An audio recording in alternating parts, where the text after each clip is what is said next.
Depending on how well you want to do, and particularly if you're starting a company, you need to work super hard. So what does super hard mean? Well, when my brother and I were starting our first company, instead of getting an apartment, we just rented a small office and we slept on the couch. And we showered at the YMCA. Caught up, we had just one computer, so the website was up during the day, and I was coding at night. 7 days a week, all the time. Work hard like every waking hour. That's the thing I would say, particularly if you're starting a company. Do simple math, say like, okay, if somebody else is working 50 hours and you're working 100, you'll get twice as much done in the course of a year as the other company.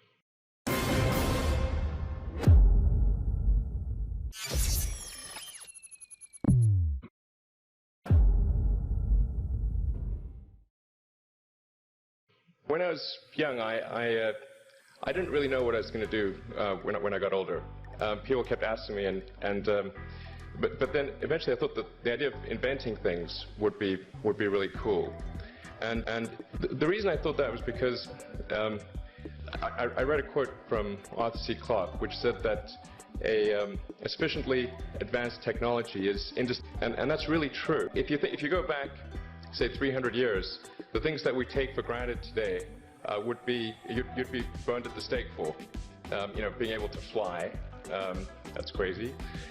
Being able to see over long distances, being able to communicate, having effectively with the internet a group mind of sorts, and having access to all the world's information instantly from almost anywhere on the earth. This is stuff that really would be magic, or would be considered magic in times past. In fact, I think it actually goes beyond that, because there are many things that we take for granted today that weren't even imagined in times past. They weren't even in the realm of magic. So it actually goes beyond that.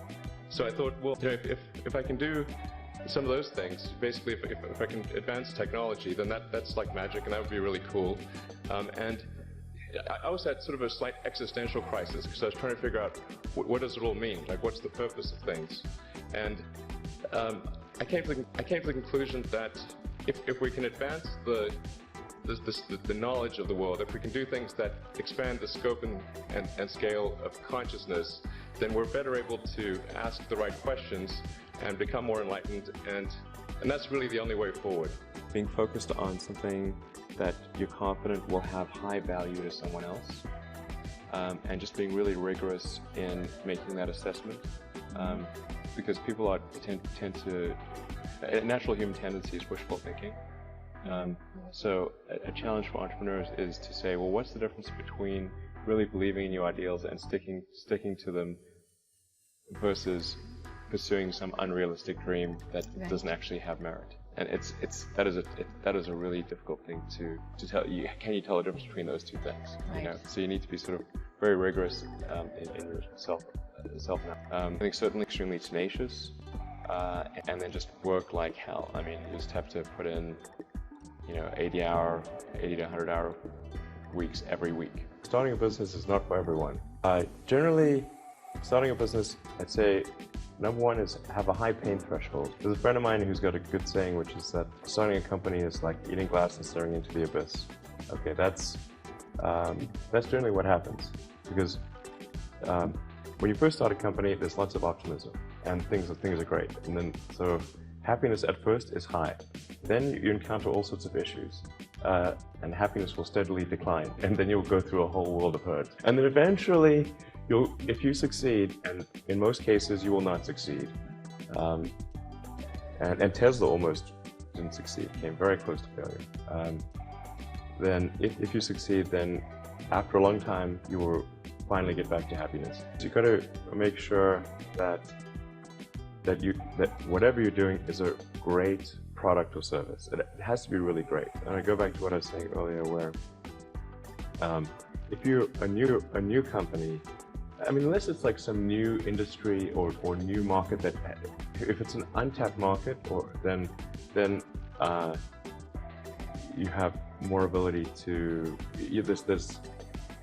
the standard is lower for your product or service. But if you're entering anything where there's an existing marketplace against large entrenched competitors, then your product or service needs to be much better than theirs. It can't be a little bit better, because then you put yourself in the shoes of the consumer and they say, why would you buy it as a consumer? You're always going to buy the trusted brand unless there's a big difference.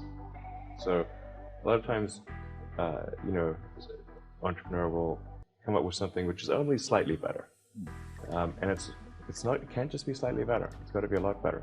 I actually think I feel fear quite strongly. So it's not as though I just have the absence of fear. I feel it quite strongly. But something is important enough, you believe in it enough, that you do it in spite of the fear. When starting SpaceX, I thought the odds of success were less than 10%. And I just accepted that actually probably I would just lose everything. But that maybe we'd make some progress. If we could just move the ball forward, even if we died, maybe some other company could pick up the baton and keep moving it forward, so that we'll still do some good. Yeah, same with Tesla. I thought the odds of a car company succeeding were extremely low. Then it's just you have to apply a lot of hours to actually working. So the way I generally do it is I'll be working at SpaceX on Monday, and then Monday night fly to the Bay Area, then Tuesday and Wednesday in the Bay Area, then at Tesla, and then fly back on Wednesday night, spend Thursday and Friday SpaceX.